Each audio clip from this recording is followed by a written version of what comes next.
Hello. So, this video is just going to be me going over some of the stuff that I did for my comic book before I started actually making it. This whole composition book is just full of writing, and I'm not going to go over every single thing in it because it's kind of a lot, but this is full of writing and some drawings that I will show. Here's sort of like the first concept sketch that I had of Eternus, like a big space station in the shape of a flower, and then going through like the different areas and like what they were called and what they would do, and sort of like the hierarchy between like all of the different places and things, and then going through like all of these questions that I have. Is I used the Game Master's World Building Guide, and there's specifically like a science fiction version, or a science fiction section, but basically there are all of these questions that really open up just sort of a lot of things that you can expand on in world building. And so then I used that. Obviously this isn't for like a RPG or anything like that, but a lot of the questions that it poses are really helpful to sort of create a sandbox for yourself to sort of play in. So anyway, a lot of this is just me answering these questions.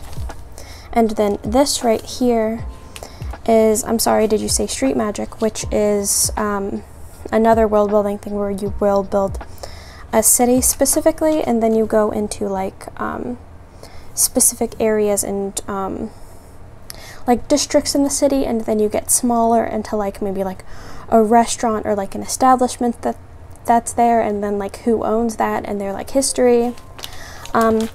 Another thing to also go into if you need help world building something is A Quiet Year, which is another game that you play with cards. I haven't played that one, but a lot of this stuff I haven't even used, or like I'm not even going to use. A lot of these are sort of characters that I came up with and organizations that like we're not really going to get into, but it's just sort of how the city works and operates that helped me figure out what I was doing. And a lot of the stuff about the characters and stuff changed as I sort of went on to all of the different things. And so then this right here is going into Story Genius, which I still haven't finished the book, but like as you can tell, like I did a lot of like note taking in it when I was reading it. And so yeah, this book was pretty influential in how I organize stuff in Obsidian Notes. That's what I used to mainly write it, as well as a bunch of different stuff. But then I started doing a lot of this stuff in hand, and then I go into Obsidian Notes later. Yeah, and that's pretty much it for like all of that writing stuff. And then here's a sketchbook, and then I have the pages tabbed where I start working on the designs. And this is just me messing around. This is actually what Poppy looked like at first. As you can tell, she did change a good amount from what I did have. And then here's me, like here's what Dahlia used to look like and Poppy used to look like. And I think at first like Dahlia and Morty were like flipped, and then I like flipped their character designs as well. So yeah, and then here's another page of like, here's like Azalea. I flip-flopped between like her having straight hair and her having curly hair. I feel like that was like the biggest thing that I had to decide on. Yeah, and then here is me sort of really nailing down what her design is, and then like giving her that scar. And then here's me nailing down Azalea, and then me working on like what the cover would look like. Yeah, and there's a early sort of full design of Poppy, and then this is me working on like a dip pen and figuring out how to use it, because I'd never really used one before I started making this comic book.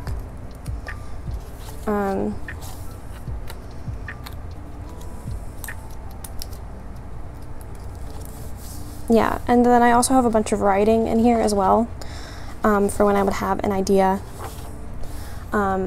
especially after I'd filled out that whole composition notebook. And yeah, and this is from 2023. And so then when I got into this one, which I'm actually still working on, I have a few pages in here. This is me working on like the Founders Temple and like the outfits that like more of the like side characters or like the like background characters would wear. Like what would people as a whole in Aeon wear? What would like the rich people wear? What would like the poor people wear? You know, all of that stuff is important to know. And then here's where Carnation really came in. And I actually didn't, she was the last character that I made, but easily ended up being one of the most important. And then this is me doing some studies of Alex Veda's art, which was also really influential for me.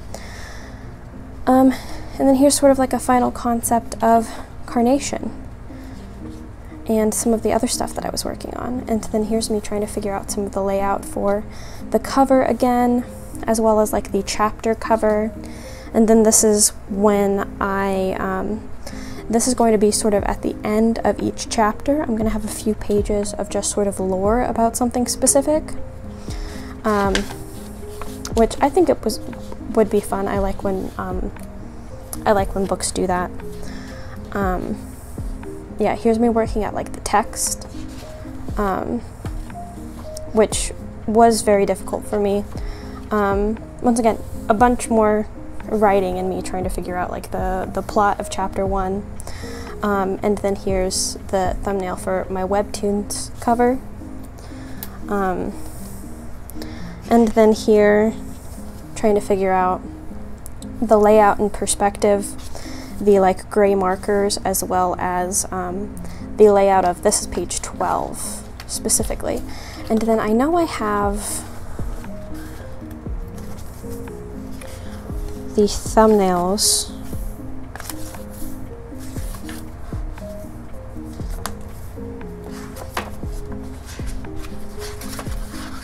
Here they are. So here's more writing, and then here's the thumbnails for chapter 1. So here are all of these guys. And then mixed in with, you know, like a bunch of other stuff. Right, this is a sketchbook, so I have a bunch of other things in here as well.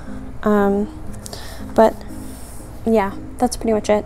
And then as I get on with the pages and I sort of grow and evolve, the thumbnails that I worked on didn't quite pan out, or I wanted to like change them, and so then I'll probably do some more of this as I go on, and change the thumbnails and make the thumbnails bigger and more detailed, so then I'm more informed when I make the final pieces.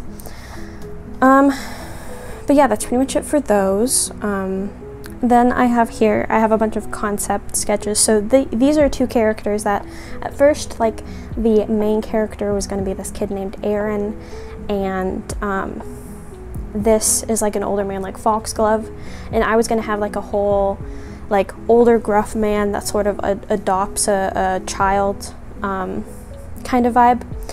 I think these two characters still exist or will exist, but maybe later in the story, maybe if I make a sequel. And then here are sort of the layout of characters, some very early concept sketches. This character, Erica, I completely got rid of, and then Poppy sort of replaced her. And then here's some other early sketches of Poppy and Z. You can tell that this was when she had more straight hair. This was sort of a concept sketch of, I was really going back and forth between like the sci-fi, western, Star Wars vibe. I was like, well, what weapons will they have? Will they have guns? Am I gonna do this digitally? Will it have color? If so, what color will it have? And so then this was me sort of exploring that. I still really like this illustration, but I didn't end up doing it in color or digitally at all. And so then here's some sketches of Poppy. Here's a sketch of Z, some more sketches. Here's some expression sheets, and then here's the first chapter 1 cover. Here's the sort of reference sheet slash concept sketch of Z, as well as Dahlia, Poppy, and then Morty, and then Carnation, and here's like the cover, and then here are the pages. Here's an icon for the website. I was making a bunch of different dimensions and stuff, and then the pages as they turned out. And then I did want to show you very quickly, it might be a little bit difficult to see, but based on the sort of like organization system that you get in Story Genius, I would really recommend this book if you're really having trouble, because I'm not a writer. I was really having trouble writing a story, and so then this really helped me sort of organize my thoughts.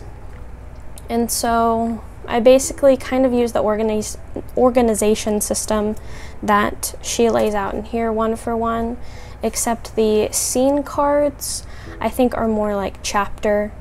I think of more like chapter cards, and then I give them like, you can see chapter 1 or chapter 2 completely blank. Like here's like a scene card for like backstory. Here's the scene card for like chapter 1, and so then chapter 1 I have to establish, it's a foundation, I have to establish a lot of the suspension of disbelief. I have to establish the sort of rules of the world, but I didn't want to do like a long exposition thing, and so then I mostly use the scene cards like for chapters instead of scenes, and then I have like all of the story beats in there, and then I write out the chapter script like this, and so then I have a sort of vague description, and then it's mostly the dialogue, and then I transfer that into thumbnails and yada yada yada. But yeah, that's pretty much it. And then I think I'm gonna have a separate video specifically on the art process and the supplies that I use to make my comic, just so people have that, and then also I have it because I think it's probably going to change throughout, you know, this process, since it's pretty long. It takes a long time to make a comic, so I think it'll change, but as of right now, I'll make a video of what I do to make it.